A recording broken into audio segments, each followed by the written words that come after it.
Bueno, muy buenas tardes. Vamos a empezar con 3 minutos de adelanto respecto a lo que nos han dicho.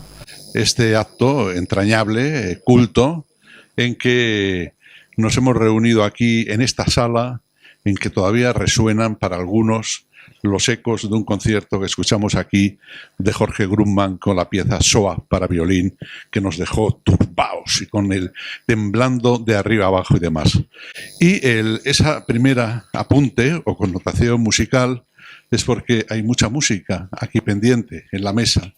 Y esa música me ha venido a la cabeza en esa amistad ya con Arnoldo Lieberman que se gestó allí escuchando en Ámsterdam sinfonías de Mahler, una detrás de otra, hipnotizados como estaba, se gestó en una cita que le dijo en cierta ocasión Mahler a Schoenberg. Mahler, en un momento, esto lo cuenta Theodor Adorno y también lo cuenta Arnoldo Lieberman en algún artículo de esos antiguos. Pues bien, Mahler a Schoenberg, después de escuchar la segunda sinfonía, en un momento determinado le dijo a Schoenberg, digo a Schoenberg porque ha sido el último libro que Arnoldo ha publicado antes de este y dedicado a la música. Y le dijo, pues más o menos, déjate con los alumnos de estudiar y transmitirles tanto contrapunto y enséñales y recomiéndales que lean a Dostoyevsky. Eso lo dijo Mahler. Y como Dostoyevsky está en el libro, uno de los 11 capítulos, pues quién sabe, que aunque no sea de Mittel Europa, pues hay esa especie de referencia, resonancia, guiño musical que está por ahí. Bueno, la música nos lleva rápidamente a lo que es la palabra. Las palabras que cuentan están en este libro que hoy, esta tarde, vamos a comentar, o van sobre todo ellos a comentar, los autores y dos distinguidos invitados que tenemos en la mesa, y dos distinguidos invitados de los cuales no solo nosotros estamos en la música escuchando a Mahler o a Schoenberg, porque también Arnoldo y yo hemos hecho excursiones para seguir la música, las piezas sobre Kafka que ha hecho Kurtág, de las que somos auténticos entusiastas, los dos. Y también hay otra obra, ya puestos en plan musical, porque tenemos una música excepcional, una compositora, Teresa Catalán, excepcional, que si no han escuchado una obra suya que se llama Juguetes Rotos, búsquenla debajo de las piedras, porque es una delicia absoluta en ese sentido.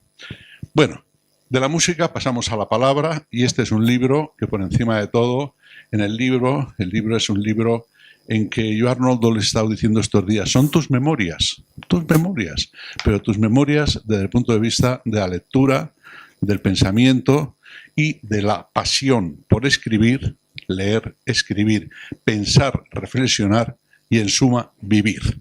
Porque un libro es un libro sobre la vida, con muchas dificultades en algunos de los personajes, pero que todos, por encima de todos, viven, y viven de una forma que realmente conmueve y que da un ejemplo al lector para estar ahí con ellos y ver pues, realmente lo compleja que es vivir en ciertas circunstancias y de la manera en que algunos escritores de lujo, como los que están en este libro, pues lo transmiten de una manera verdaderamente conmovedora. Y he dicho que Teresa Catalán es compositora, y luego hablará ahora, la primera seguramente. César Antonio Molina, pues bueno, ¿qué les voy a decir?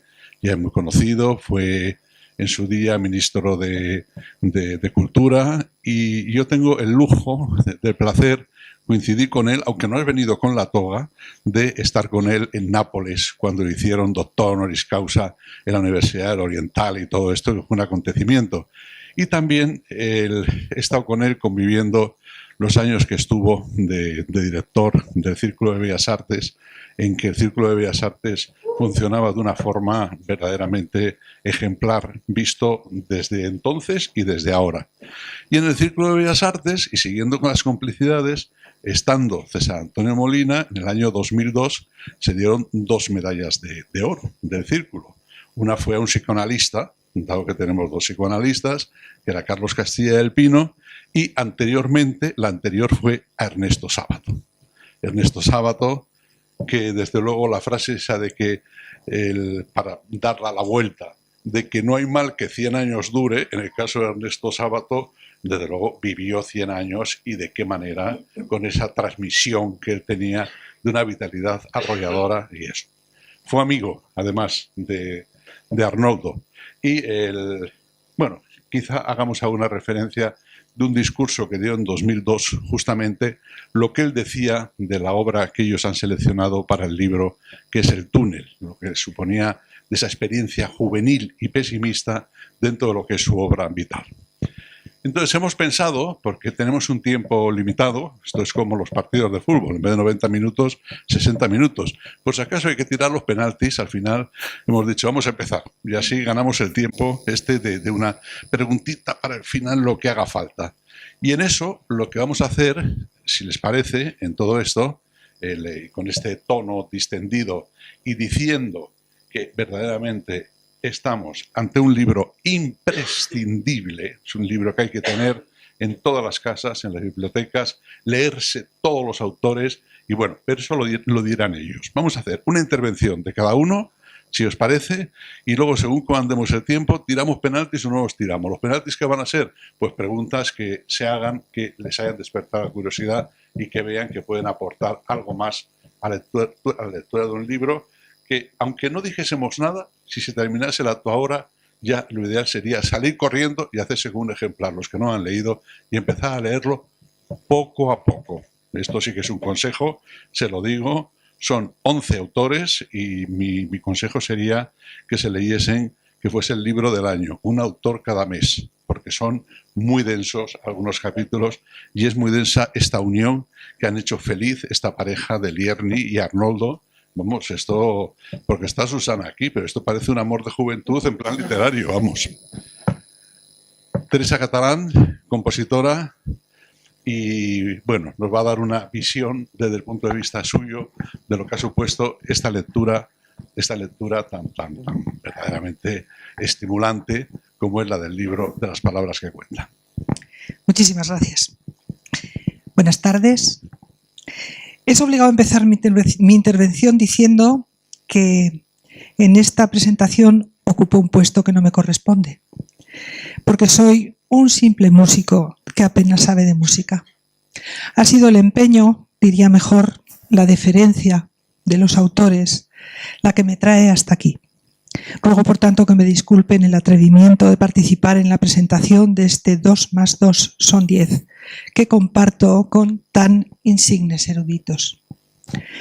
Acostumbrada a disfrutar escrutando y aprendiendo de los escritos de mi admirado Arnoldo, lo primero que llamó mi atención es que en este caso no era un solo de barítono, sino que era un equilibrado dúo con soprano, que sale a escena muy bien afinado.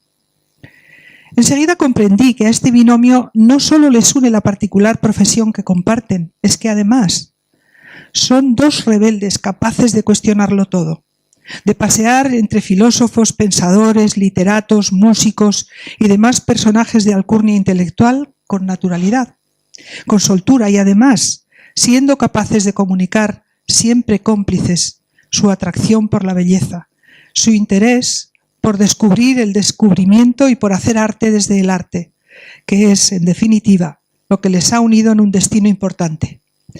Conseguir una obra sólida en la que no solo han puesto su saber, me atrevo a decir que también han puesto su ser. Quizá acostumbrados a transparentar a los demás, han decidido mostrarse transparentes en una muestra de generosidad que al menos a mí me ayuda y me resulta fascinante y clarificadora. El libro que celebramos hoy no se debe valorar, se debe pensar. Presenta una visión compuesta, compleja, que permite romper límites, transmitir ideas, crear posibilidades, mirar a las fronteras como lugar de expansión, no de meta. Y para conseguirlo, los autores proponen un juego sencillo. Nos ofrecen la interpretación de textos imprescindibles escritos por Sábato, Mann, Kafka, Zweig, Roth, Dostoyevsky, Pessoa, Félix Grande, Kertész, Marais y Borges. Todos ellos obras de arte incuestionables de las que ya tenemos nuestra referencia trazada, puesto que los hemos disfrutado, aunque en mi caso alguno quizá hace ya demasiado tiempo, y nos plantean alternativas con miradas nuevas. El trabajo que presentan Lierney y Arnoldo crea expectación donde antes teníamos conclusiones y nos invita a relecturas que desde ahora serán más fructíferas, con la promesa cierta de un disfrute acrecentado por las sólidas visiones de fondo, siempre originales, doctas y certeras. En mi caso hay un agravante, y es que no conocía todos los textos que nos proponen. La música nos exige un ensimismamiento algo machacón. Pero me he dado cuenta de que esto puede ser una forma de hacer interesante también, porque supone, en primer lugar, una curiosidad y un interés irrefrenable por solventar la carencia. Y además, permite la lectura a partir de su entendimiento para ubicar el mío, que es un uso hasta ahora para mí inédito y contrario al habitual, ese que empieza por nuestras propias conclusiones y desembarca en las propuestas que encierra este tratado. Sea como sea, un ejercicio de lectura, un activo para el pensamiento apasionante en el que me he sentido acompañada, porque he tenido todo el tiempo la confortable sensación de estar compartiendo y contrastando visión, criterios, me atrevo a decir que hasta pasión y amor por la lectura y por los autores que nos proponen, algo que agradezco sinceramente a los firmantes de este trabajo. En definitiva, respeto, mucho respeto a la creación y, claro, a esta difícil práctica de lo que ya he llamado creación desde la creación, sin desmerecer un ápice. En el palpitante texto de este trabajo, escrito sin ninguna vanilocuencia, me he encontrado con dos miradas muy cultas que disciernen desde sus mundos propios para proponer cuestiones convertidas en un auténtico universo que nos acerca a lo eminente del arte y que se convierte en una de esas lecturas que se saborean lentamente, de las que uno ya no se puede desprender nunca, porque sin duda volveremos a visitar para recordar alguna conclusión inteligente o alguna idea genial. Dice Lierney que los relatos son para nosotros caminos de pensamiento, de reflexión, porque lo real solo puede decir la verdad a medias. Pues bien, desde ahí ambos consiguen plenamente su objetivo, porque pretenden con su propuesta movernos de nuestro lugar, incluso de nuestro letargo, para zarandearnos un poco, inquietarnos, tocarnos, pero eso siendo muchísimo. No es la única sorpresa, puesto si, como dice Mann, la palabra celebra la belleza, este libro es una auténtica fiesta. En él enfocan cuestiones de importancia para el reconocimiento de nuestra propia identidad, asuntos en los que indagan, buscan y explican hasta convertirse en filósofos utilizando, decía, la belleza del lenguaje y la forma literaria como instrumentos en la exploración de lo profundo. Quizá, y esto me da siempre mucho más miedo, en la búsqueda de la verdad. Ustedes nos descubren los sentimientos y los sensamientos, nos obligan a la reflexión y hacen posible que sean más de una las personas que pueden entender las cosas para consuelo de sábado, convirtiendo este trabajo en esa excursión, en ese más allá que todos necesitamos incluso cuando no sabemos que nos hace falta.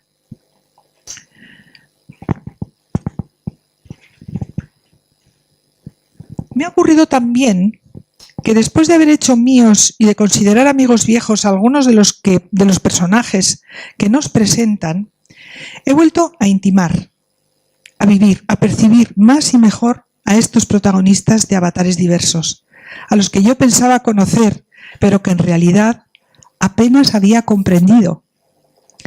Señalan los autores una cita de Ernesto Sábato: una obra auténtica no es aquella de la que conocemos el final, sino aquella en la que lo descubrimos.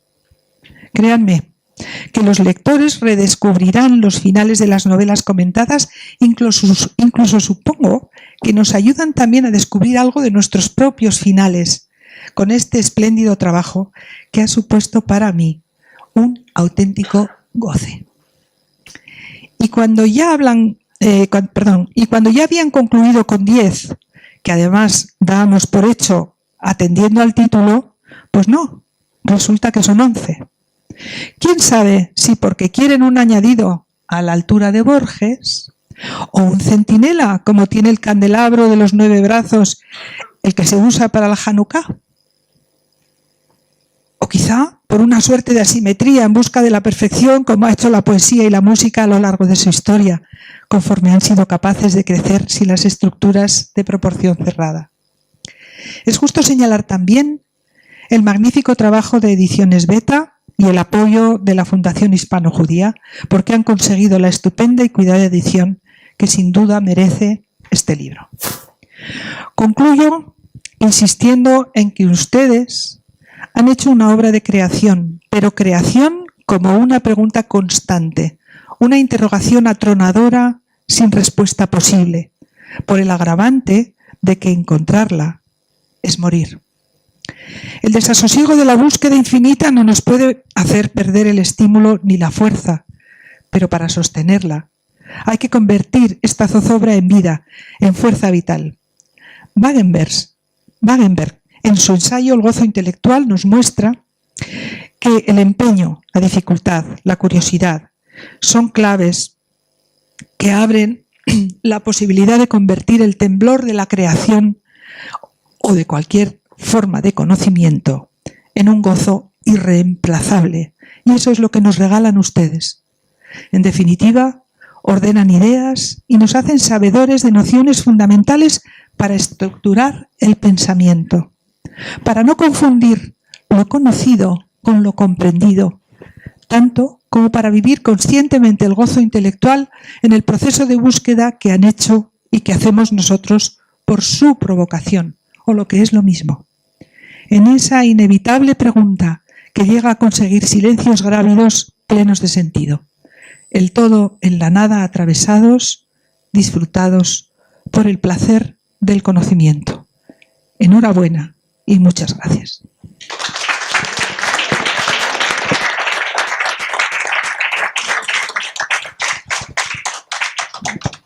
Bueno, del discurso inteligentísimo de Teresa no voy a decir nada, pero como ella ha hecho una alusión al principio a que esta pareja son un dúo estupendo en plan musical de soprano y barítono, tú has emulado en su centenario a María Callas. Has hecho la gran belleza de la palabra dicha como ella la hace del canto. César, queridísimo César. Bueno, felicitar a Arnoldo y a Lierni por el libro, que a veces es a dos voces, a veces es a una voz y a veces parece que viene del más allá esa voz.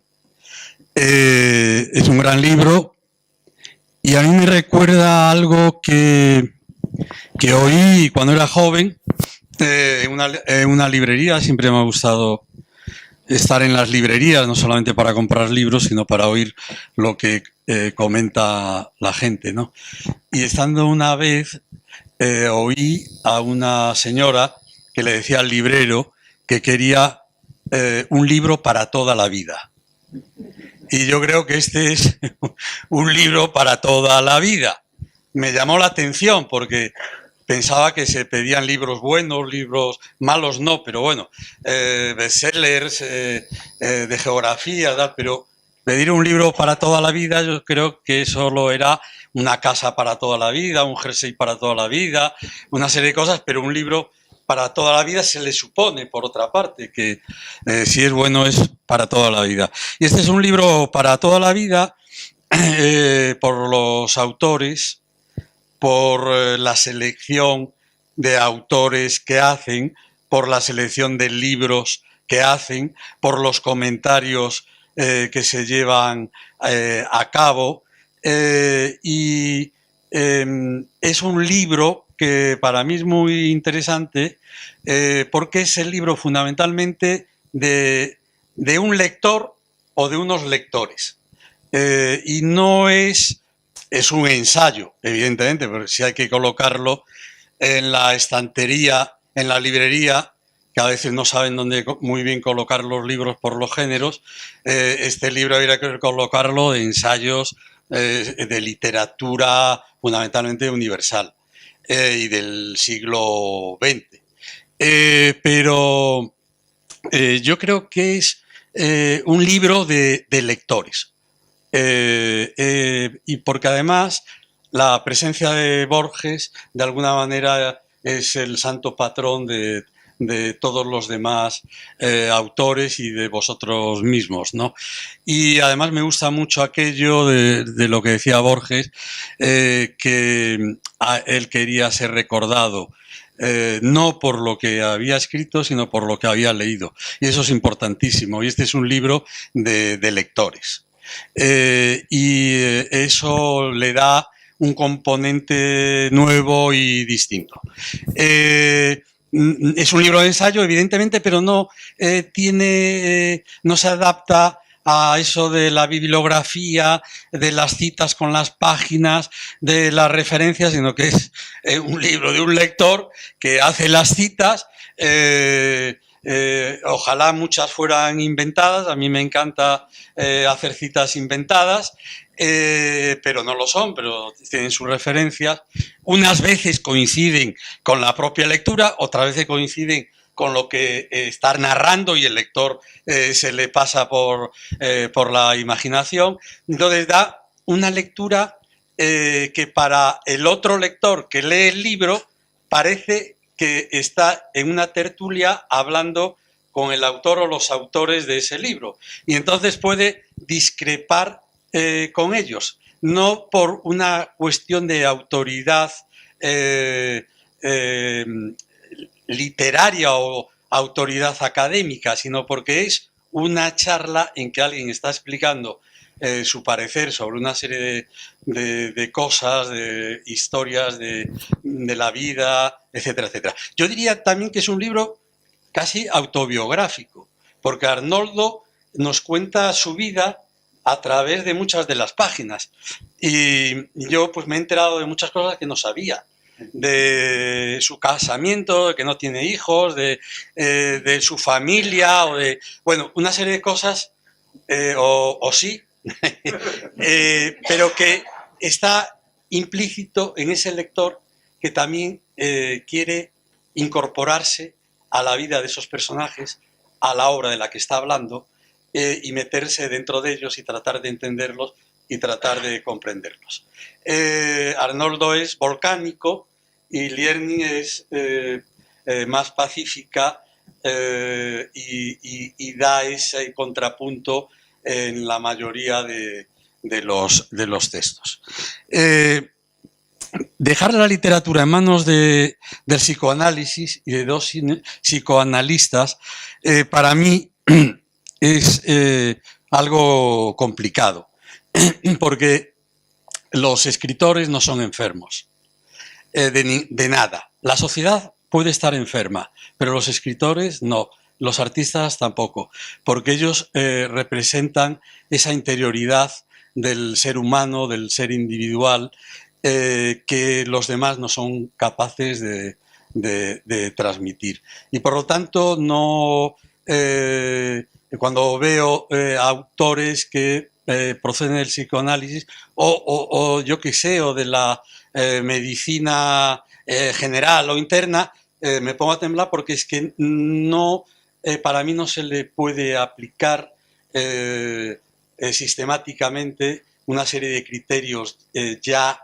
conocidos y precedentes a algo que cada lector debe de entender e interpretar. Precisamente en este libro, al ser sobre todo un libro de autor o de autores, el que lo lee también se integra en ese pensamiento que se está ahí expresando, y por eso también se puede discrepar, ¿no? Se puede tratar de interpretarlo de otra manera, que no es llevar la contraria, sino simplemente tú opinas esto y yo como lector opino esto otro. Los autores y las obras son El túnel de Sábato, La muerte en Venecia de Mann, La metamorfosis de Kafka, El Menden de Weiss, de Roth, Las memorias del subsuelo de Dostoyevsky, el libro El desasosiego de Pessoa, la balada de Félix Grande, El Cádiz por el hijo no nacido, El último encuentro de Salvador Maray o Funes de Borges. Claro, aquí está lo mejor, o parte de lo mejor, de la literatura del siglo XX, y no solo del siglo XX. Por cierto, esa señora que decía que el librero le diera el libro para toda la vida, el librero le entregó un libro y un autor que no está aquí, pero que pudiera estar aquí, que era Guerra y Paz de Tolstoy, que no está mal. Entonces, son Kafka, Weiss, Roth, Dostoyevsky, Pessoa, Kertész, Maray y Borges. Yo puedo decir que conocí y traté mucho a Sábato, que Arnoldo, por su procedencia argentina, pues hace todo un retrato de un tiempo, de una época, del personaje, habla del aspecto científico de Ernesto, la pintura que de santos lugares, aquella habitación donde pintaba y donde dormía, que parecía o la habitación de San Juan de la Cruz o de Santa Teresa, porque solo era un camastro. A Elvira Sábato le he dicho precisamente que presentábamos hoy el libro y le he mandado parte de este texto, ¿no? Quizás aquí en lo de Sábato sí la parte psicoanalítica puede tener más importancia por el personaje, ¿no? Este personaje del Juan Pablo Castel, ¿no? Que es un personaje muy complejo y le viene bien, por supuesto, a Félix Grande. A Kertész es curioso porque Mercedes lo trajo por primera vez a Madrid en la residencia de estudiantes, no era premio Nobel, pero luego pasó lo que son las cosas, una conciencia grande. Dirigiendo el Instituto Cervantes, me empeñé en abrir Budapest, y en Budapest quise que la biblioteca llevara el nombre de Ernesto Sábato. Y es curioso que a esa inauguración fue Kertész. Y luego el acto que hicimos se hizo en la embajada española en Budapest, la misma embajada donde estuvieron los judíos refugiados y donde pasaron parte de la guerra antes de ir a esos pisos que alquilaron. Kertész era que lo describes bien, una persona muy seria, pero llena de ironía y de esperanza, que lo dices, creo, Arnoldo, que a pesar de todo, las desgracias, todos los males, siempre había que tener algo positivo para poder seguir viviendo. A Borges, por supuesto, lo conocí en Madrid y, de hecho, yo hice la última información sobre la última conferencia que él dio. Y a Weiss, creo que soy de los pocos que ha estado en Petrópolis, donde murió, en Brasil, y en una época que debió ser en el 2005 o 2006, donde todavía se conservaba la casa donde habían vivido y donde se habían suicidado. Yo digo que a Weiss lo asesinaron, no se suicidó. Es una persona asesinada, una persona que la mandan al exilio, una persona que sufre todo eso. Esa persona no se suicida, sino que es asesinada. No es asesinada físicamente, pero sí espiritualmente. se acaba con esa persona. Y es curioso, vi la habitación, vi el armario, vi las lámparas, está todo casi igual, porque vivía una familia y un niño, el niño de la familia vivía en esa habitación donde se habían suicidado. Bueno, el caso es que esta es una especie de Biblia, si puede ser así, una Biblia personal con sus preferencias literarias, tanto de autores como del libro, de otros libros, más que un libro de ensayos, eso, un libro de autor, de lector, sobre todo siguiendo eso que decía de Borges, esta estructura de referirse al autor, a la vida del autor, a la obra, a los análisis en general de su obra, las referencias, ya la obra estudiada, las citas de otros autores relacionados directamente con la obra o no, reflexiones muy personales, la valoración de la misma, una especie de reflexión final, la mayor parte de las veces llevada a cabo por Lierni, las costumbres particulares de cada uno de estos personajes, porque tienen unas características muy propias, muy particulares, también las ciudades donde viven, los lugares donde residen, cómo llevaban a cabo la vida y las costumbres cotidianas.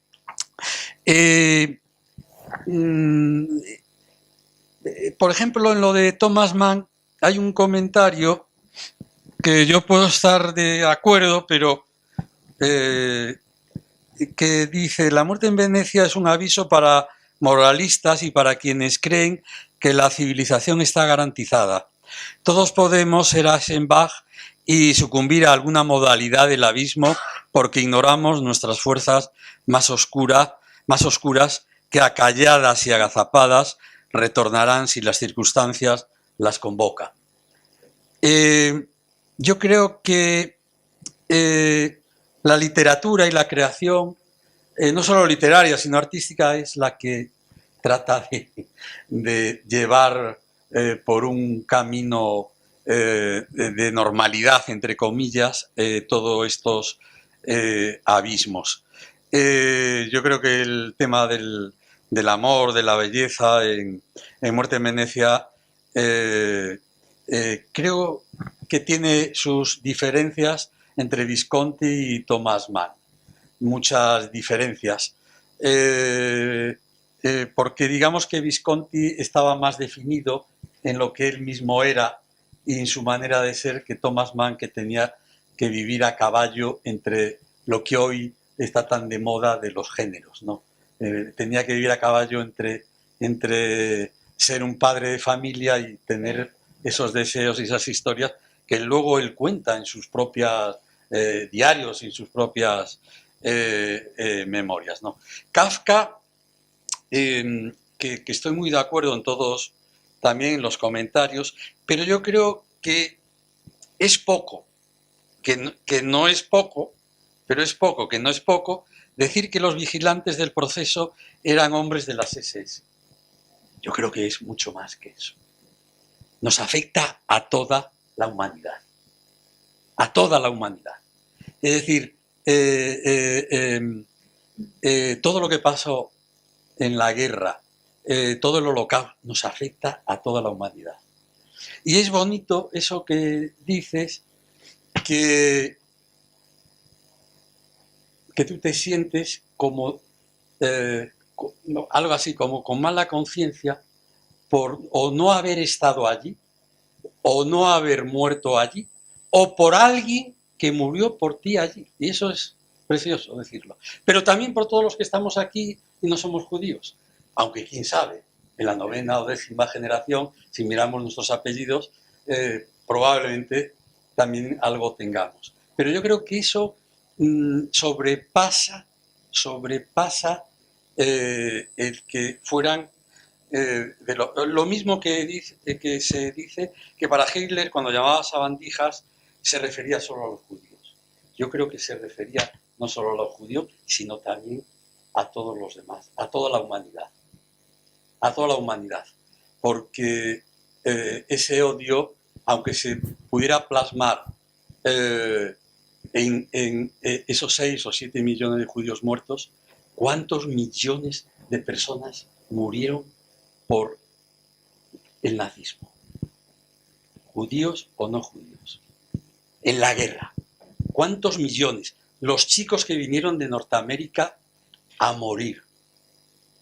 Por eso, ahora me horroriza pensar que después de toda la gente que murió, la gente jóvenes, cuando vas por los cementerios de Normandía, cuando vas por los cementerios de Sicilia, de la guerra, y ves los nombres de ellos, los años que tenían, pensar que ahora estamos volviendo de alguna manera a aquel tiempo y a aquella época. Por lo tanto, murieron. Tú piensas que alguien murió por ti y por nosotros también. También murió alguien por nosotros. Pero está muy bien. Es unos comentarios maravillosos. Bueno, las referencias a Zweig, a Joseph Roth y toda la vida de Roth en París, en los cafés, y lo de la banalidad del mal. Está muy bien comentado esto de la banalidad del mal, la superficialidad, la incapacidad para pensar, la burocratización, las rutinas que eliminan el acto intelectual, la protección contra las palabras y los otros, la renuncia a la responsabilidad personal. Esto es hoy. Esto no es lo de Hannah Arendt, de la banalidad y el juicio.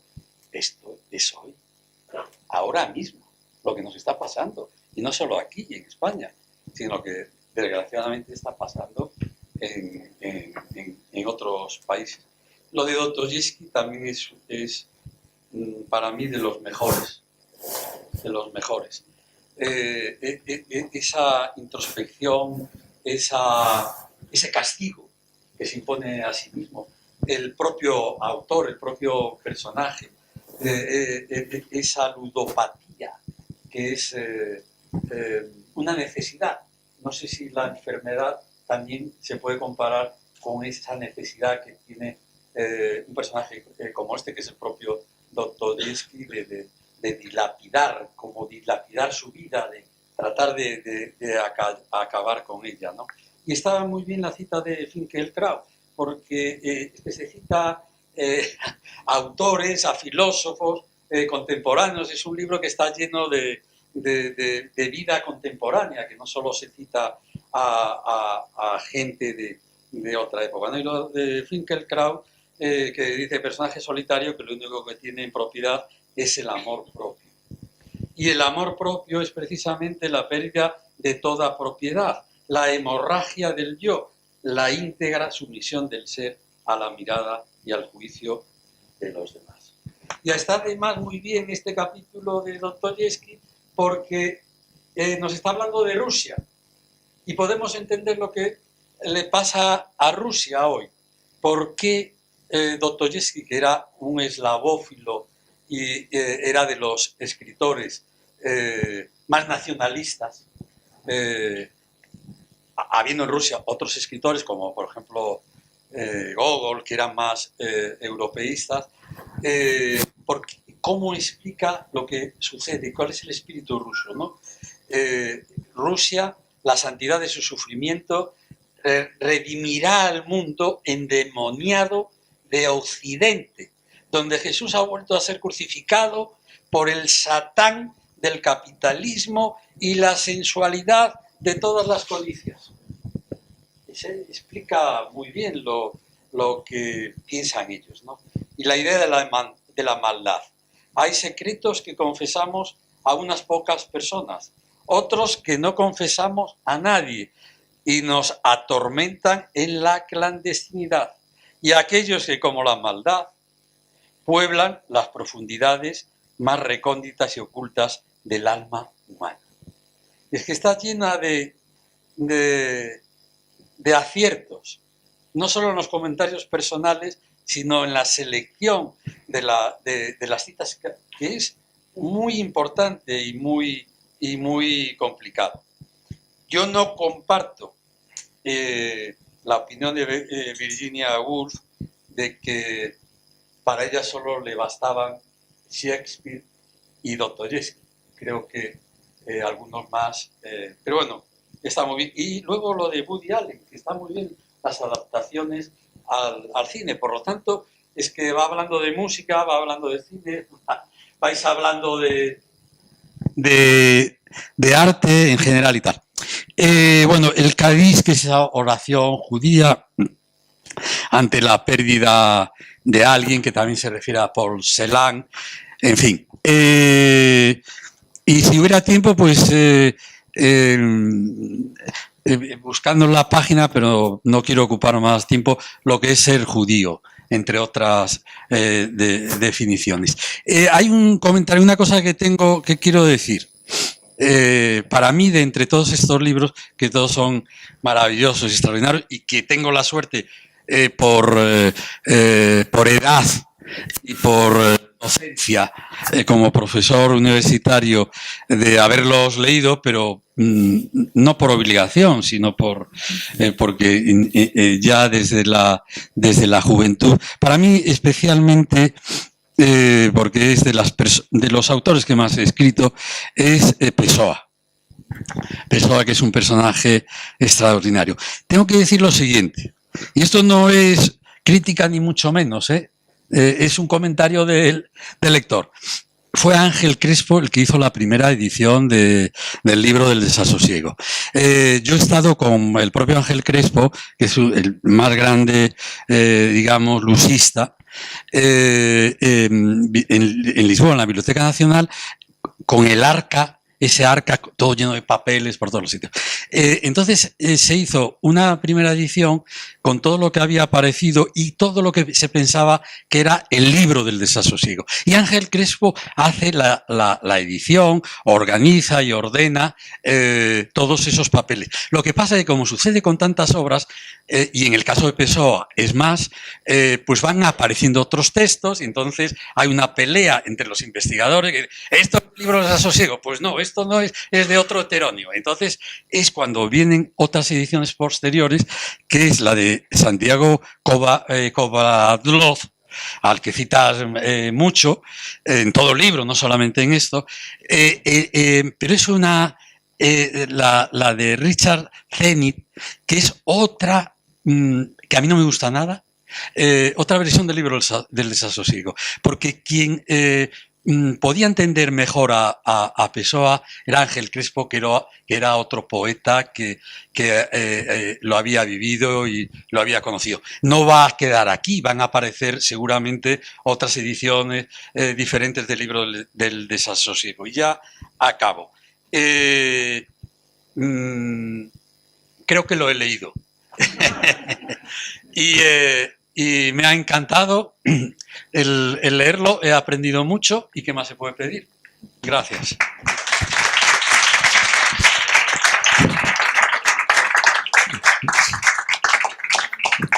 Evidentemente lo has leído y bien. Yo iba a leer una cita a propósito de Ernesto Sábato, cuando el premio de la Medalla de Oro del Círculo de Bellas Artes, cuando tú estabas allí de director y demás, pero ya es demasiado porque vamos mal de tiempo.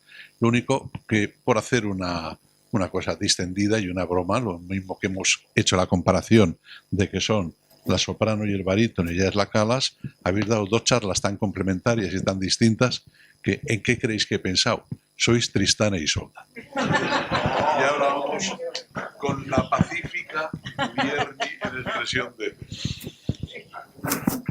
Bueno, buenas tardes. Quería comenzar agradeciendo, en primer lugar, al Centro Sefarad Israel, que hoy nos acoge y que ha hecho posible esta presentación. Por supuesto, a quienes nos acompañan en la mesa, a nuestros lectores y a todos los que hoy han acudido a compartir este tiempo con nosotros. Realmente es muy difícil, para mí también, hablar del libro, pero bueno, he preparado algo que me parecía que para mí cuenta un poco lo que es este libro. Comienzo mi breve comentario con una voz de Porcia que dice: todo lo que no es del corazón, todo es de las medidas y de los números. Este libro, cuyo título está hecho de números, aunque sea para dudar de la certeza que ellos siempre portan, se relaciona con la voz de este gran poeta. Este recorrido, lleno de historias, de palabras que cuentan pero no numeran, es un modo de dar un lugar a lo que llamaría una reflexión con alma. Un intento de lo que el filósofo Melich llama filosofía literaria, en el que nos hemos dejado interrogar y enseñar por la literatura. Es algo que siempre me ha atraído, tomar textos literarios para bucear y pescar en ellos elementos que nos den cierta luz. Por otra parte, considero que, como Santiago Kovadlov afirma en El ensayo y el espejo, habitualmente se produce un profundo entrecruzamiento entre los géneros, como tú decías, ¿no? Ensayo, literatura, filosofía, y creo que es algo que se refleja de algún modo en este libro, quizá un poco difícil de clasificar en la estantería que comentabas, ¿no? Haber realizado este recorrido de escritura con Arnoldo Lieberman es para mí un privilegio. Él ha sido y es maestro de mi ignorancia, porque siempre alienta a mi no saber. Podría también llamarlo a Arnoldo mi maestro en eso que el poeta Keats llamó capacidad negativa para referirse a Schubert y su posición como artista. Esa fuerza necesaria para soportar incertidumbres, misterios y dudas, es decir, para mantener la pregunta abierta, para no correr a cerrarla y admitir que nada en realidad podrá clausurarla. Como afirma Javés en el libro de las preguntas, quien me interroga me devuelve al camino. Por eso entonces las novelas, porque también, como afirma Kundera, el novelista enseña al lector a aprehender el mundo como pregunta y afirma, en un mundo edificado sobre verdades sacrosantas, la novela está muerta. Por un lado, entonces, frente a la pasión por clausurar, cerrar y decretar, este recorrido parte del interrogante, de la pregunta. Por otro lado, los números. Podemos reconocer en nuestra época y su empuje a la evaluación generalizada una mutación radical. Ya no importa lo que cada uno sea, lo más singular y propio, lo que no se puede medir ni comparar. Eso que Caeiro, uno de los heterónimos de Pessoa, llamaba distinto de todo como todo. Lo único que hoy cuenta, nunca mejor dicho, es el número, el individuo comparado y medido. Y por eso creo que buscar en la actualidad un poco de humanidad nos fuerza a introducir lo incalculable. Por eso tomamos para este recorrido peripecias singulares, las que se abordan en los 11 capítulos de este libro hecho de historias dentro de historias, como las muñecas rusas de las que Arnoldo nos habla en él. Introducimos lo incalculable de diversos modos. En primer lugar, el amor, tema muy presente en las historias que hemos tratado. Lugar de extravío, de pasión, que escapa a la voluntad y que pone en cuestión lo racional. El túnel y la muerte en Venecia son dos ejemplos de lo que el amor puede. Se habla de nuestra época como la del fin de los grandes relatos, de los ideales que orientaban la vida, pero quizá es también la del fin de las grandes pasiones que han quedado reducidas a afectos atenuados, rebajados, cuando no rechazados, sin contemplaciones. Y sabemos que el amor-pasión es también pensamiento, o como el filósofo Eugenio Trías nos enseña, causa de conocimiento, porque la pasión nos separa del camino habitual y trillado y nos sacude para que el mundo y la palabra nos afecten de un modo nuevo. Pero hoy en día, como también el mismo Trías afirma, nos asusta lo intangible y lo inconmensurable, lo que no entra en el cálculo. Entonces, introducimos también lo incalculable a través de lo más singular, lo raro, los personajes únicos, como Mendel el de los libros, el abuelo Palancas, Funes el memorioso y Bernardo Soares. Y lo hacemos también, introducir lo incalculable, a través de aquello que por inhumano deseamos dejar fuera de nuestra vida, aunque sepamos que ineludiblemente es en realidad lo demasiado humano, tal y como lo muestran Gregorio Samsa, El hombre del subsuelo y los personajes de Kertész. También hay algo incalculable en la fuerza de la amistad, que Mara y no relata, y en la esperanza de Job hundido en la desgracia. De este modo, creo que amor, singularidad, inhumanidad, amistad y esperanza muestran la amplitud de aquello que se sustrae al número. Como afirma nuestro hombre del subsuelo, ¿qué encanto puede tener desear de acuerdo con una tabla matemática? Nos dice que el principio por el cual 2 por 2 son 4 es un principio de muerte. Y en eso estamos de acuerdo con él. Por eso el título del libro, 2 más 2 son 10, es para nosotros un principio de vida. Por otra parte, consideramos también con Roland Barthes la importancia de releer. Ay, espera, no. Dice, él afirma en su texto cuántas lecturas defiende este valor de la relectura, que es una operación, dice, opuesta a los hábitos comerciales de nuestra época, en la que todo caduca al momento de ser adquirido. Releer implica detenerse, volver, guardar, dar un valor a lo realizado, realizarlo nuevamente. Pero además, releer salva al texto de la repetición, lo multiplica en su diversidad y en su pluralidad. Es algo que nos hace pensar, porque ciertamente cada relectura nos enfrenta a algo nuevo, algo que no vimos o comprendimos o no supimos captar, porque en esa otra lectura también nosotros éramos distintos. Esta relectura nuestra me ha permitido visitar novelas e historias cada vez nuevas.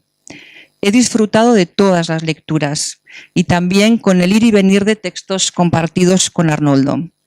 Siento que en ese ir y venir he descubierto la vertiente más alentadora de mi posición subjetiva fundamental, que implica no poder estar nunca enteramente en un lugar determinado, sino un poco aquí y otro poco allá. He podido disfrutar entonces de mi lugar entre saberes, entre estilos, entre mundos, en este libro escrito entre dos. Escrito con libertad, respeto y entusiasmo. Ha sido una experiencia inolvidable de lectura y escritura. Y si con este recorrido logramos transmitir alguna reflexión e interrogante que pueda resonar en otros y hacerlos sentir y pensar, su propósito estará más que cumplido. Como afirma Álvaro de Campos, otro de los otros de Pessoa, al final la mejor manera de viajar es sentir. Este ha sido para mí un gran viaje, que espero pueda ser compartido con aquellos que, como Juan Ángel, Teresa y César Antonio hoy, decidan acompañarlos. Muchas gracias.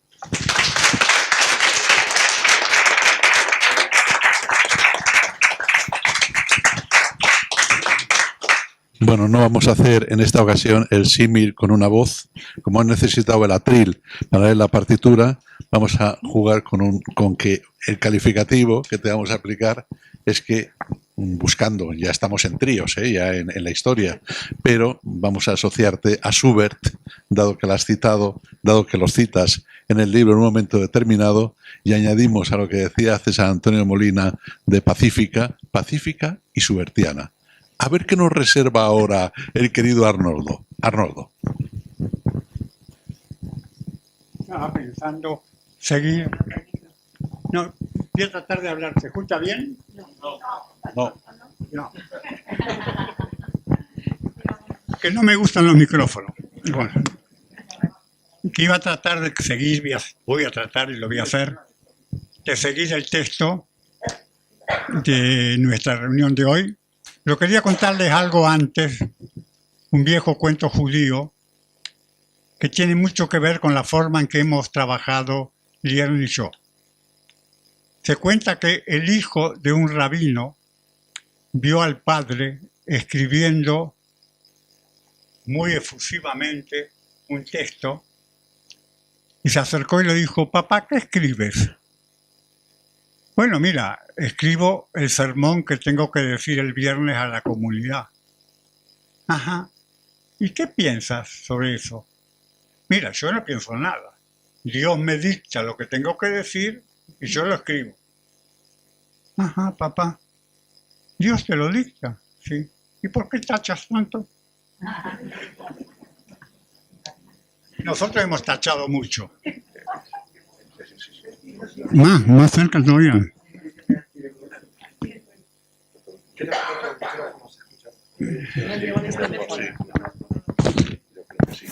Los males de la comunicación. Eso sí, bueno.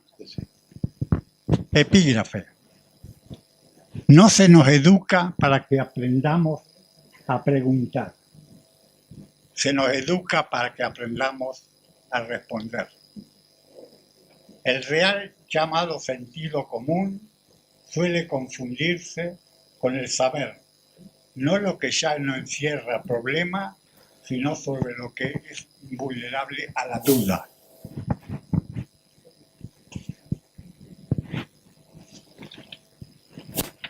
He escuchado con mucha atención a nuestros compañeros de mesa, a los que agradezco su lucidez y su entrañable solidaridad y presencia.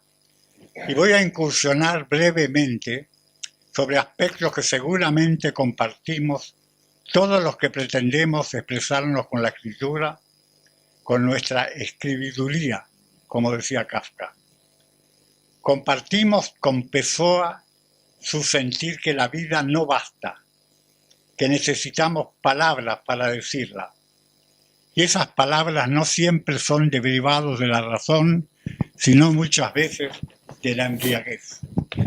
Una palabra que juega con fantasmas y sombras, tan necesaria como la racional, como parte de nuestra intravida, una palabra que hace de la admiración interrogante y del asombro pregunta.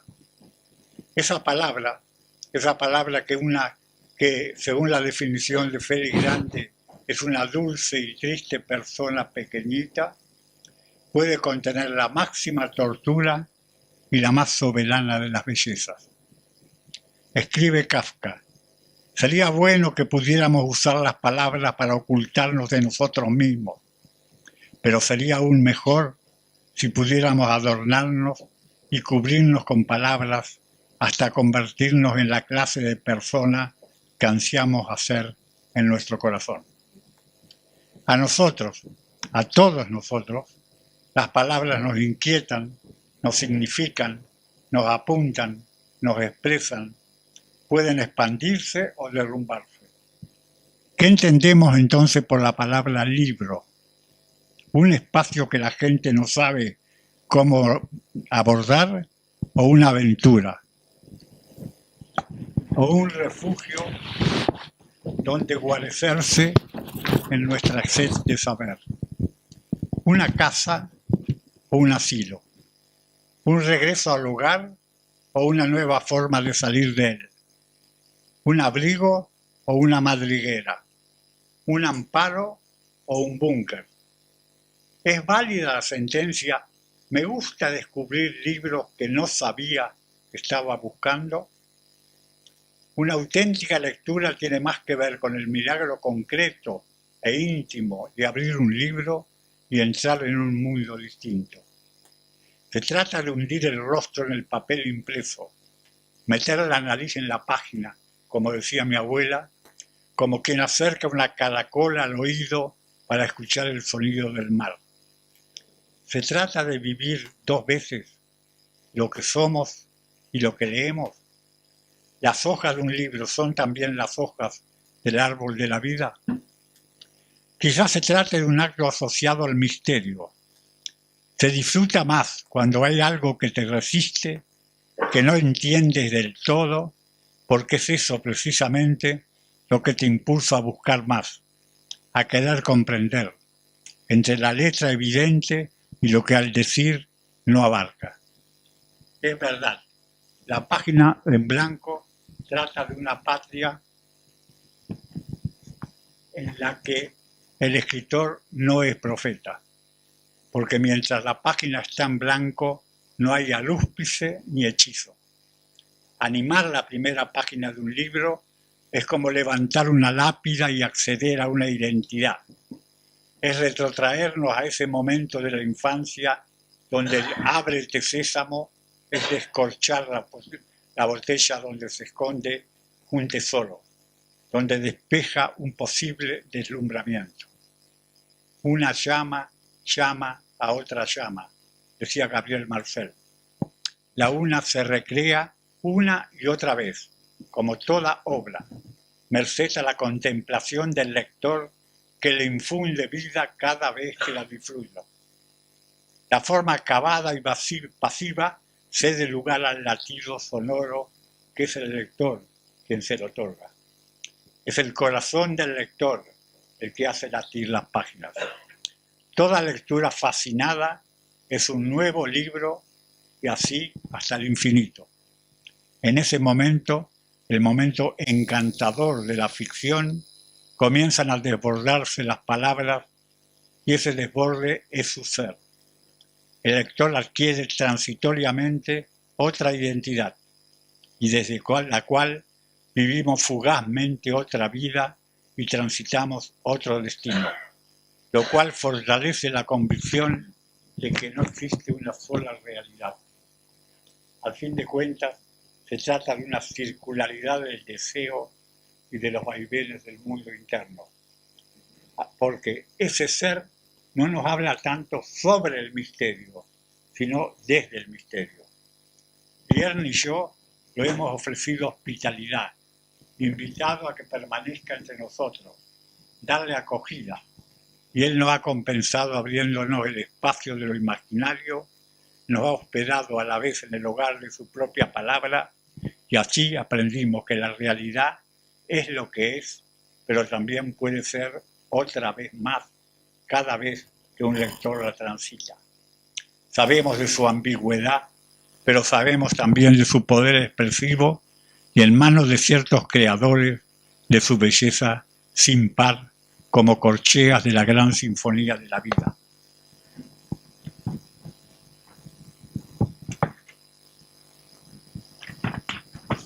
Voy a abreviar. No se trata de una palabra inaugural, sino una palabra ya ganada para el espíritu. Viernes y yo no buscamos destellos de un esplendor, sino la expresión misma del esplendor consagrado. Que cada uno a su manera no solo encienda, sino que transite y estalle.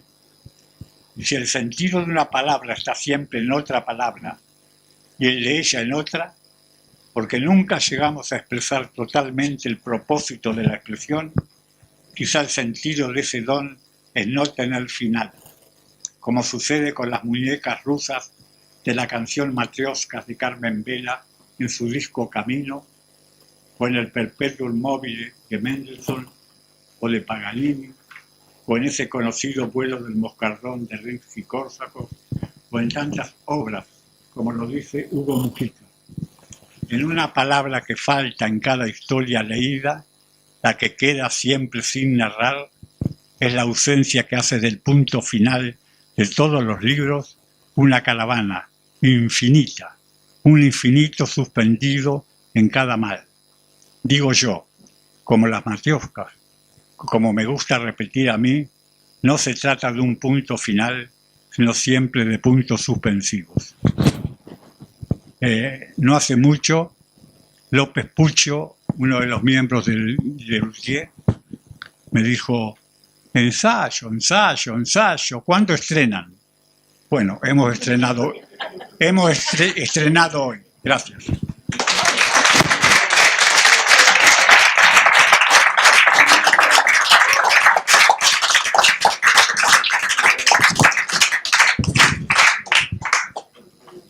Bueno, muchísimas gracias por la atención. Nos hemos pasado solo 3 minutos sobre el pacto establecido, con lo cual no hay penaltis. No vamos a dejarlo así, porque escuchar este cuarteto, pues ¿qué quieren que les diga? Es una versión moderna y en palabras de los mejores cuartetos de Beethoven o de Bela Bartók. Muchísimas gracias.